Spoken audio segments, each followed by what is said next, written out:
Shalom, selamat malam saudara-saudari terkasih. Bersama saya Silviana. Renungan pada malam ini dari Pendeta Dr. Erastus Sabdono yang berjudul Kehausan akan Allah. Kalau kita mengatakan bahwa hanya Tuhan yang bisa mengisi kekosongan jiwa, hanya Tuhan yang bisa menjadi kebahagiaan hidup satu-satunya, kita menjadi kekasih Tuhan. Kalau kita menjadi kekasih Tuhan, kita tidak usah minta perlindungan Tuhan, karena Tuhan pasti sudah melindungi kita. Tidak usah minta berkat Tuhan, karena Tuhan tahu apa yang kita perlukan.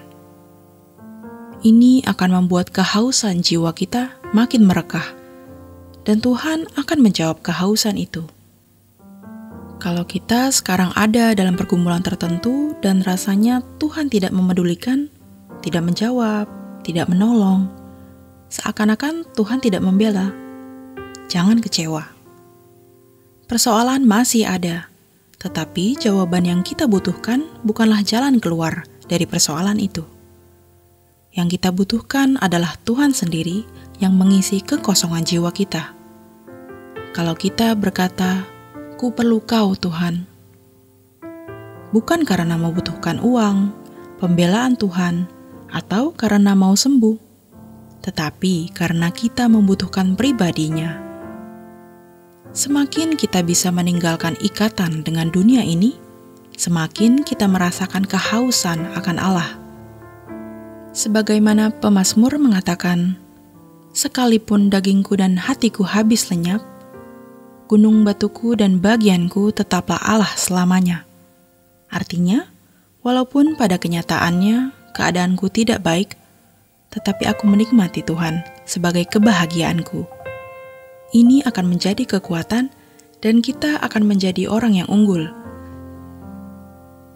Kita pasti punya persoalan yang kadang membuat kita merasa tertekan, menjadi sulit tidur, stres.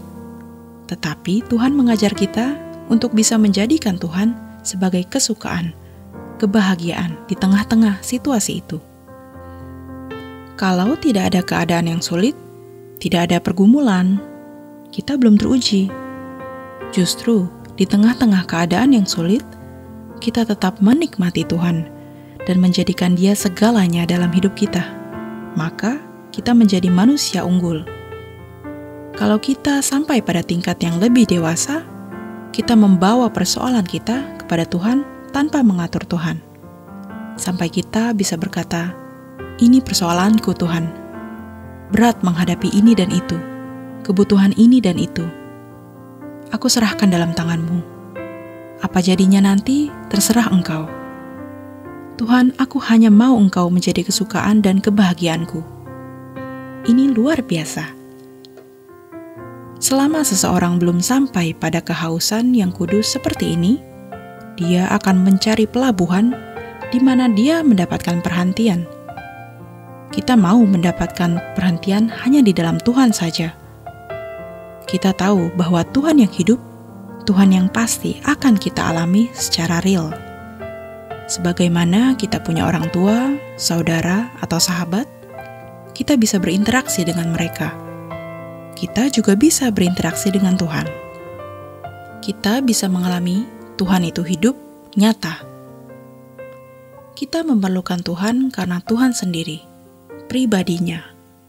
Kita tidak mau akal-akalan, merasa perlu Tuhan, padahal yang kita butuhkan bukan Tuhan, tetapi hanya berkat-Nya, kuasa-Nya. Kalau kita punya masalah, kita tergoda untuk bisa lepas dari masalah itu, dan kita membayangkan kalau masalah berlalu. Betapa senangnya aku. Itu berarti kita memberhalakan masalah. Seakan-akan masalah itu menjadi penghalang kebahagiaan kita. Kebahagiaan kita bukan karena masalah kita diangkat, atau bukan karena kita tidak punya masalah. Kebahagiaan kita itu karena Tuhan, Tuhan saja. Kita harus fanatik dalam hal ini. Tuhan tahu kita benar-benar membutuhkan Dia secara pribadi dan menjadikan Dia kebahagiaan kita, atau kita hanya mau memanfaatkan kuasa-Nya.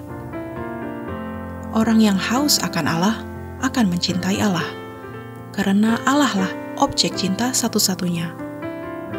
Tidak ada yang dapat membahagiakan dirinya kecuali Allah. Inilah yang mestinya kita bangun. Mengapa tidak bisa? Karena kita tidak melepaskan diri dari ikatan percintaan dunia. Coba kita belajar seperti pemazmur. Sekalipun dagingku dan hatiku habis lenyap, gunung batuku dan bagianku tetaplah Allah selama-lamanya. Maka jangan merasa malang kalau kita tidak punya pasangan atau pasangan mengkhianati kita. Jangan merasa malang karena tidak punya keturunan atau tidak punya apa-apa dan siapa-siapa. Orang malang adalah orang yang tidak punya Tuhan. Seseorang boleh punya pasangan yang baik, anak-anak yang sukses, harta yang melimpah, apapun. Namun tanpa melekat dengan Tuhan, semua sia-sia belaka. Kita harus memiliki hanya satu, Tuhan. Dia menjadi harta kita, kekayaan kita, kemuliaan kita. Ini yang menjadi kesukaan hidup kita. Kita harus se-ekstrim-ekstrimnya, sefanatik-fanatiknya dengan Tuhan. Kita harus mencari wajah-Nya lewat doa pribadi, doa bersama. Tuhan harus menjadi satu-satunya ruangan hidup kita, satu-satunya dunia kita, sampai kita benar-benar bisa merasakan adanya kehausan yang kudus, kehausan yang benar, kehausan kekal, bahwa hanya Tuhan yang bisa menjawab kebutuhan ini. Nanti di kekekalan ada orang yang akan menderita, seperti orang kaya di Lukas 16 yang merasa haus, bukan haus air mineral, tetapi haus akan Allah. Tetapi sayang sekali, ia tidak punya kesempatan lagi, sehingga ia terbuang dari hadirat Allah, celaka selamanya. Maka sebelum kesempatan itu hilang, mari kita mencari Tuhan dengan sungguh-sungguh. Demikian renungan pada malam hari ini. Selamat beristirahat, Tuhan Yesus memberkati.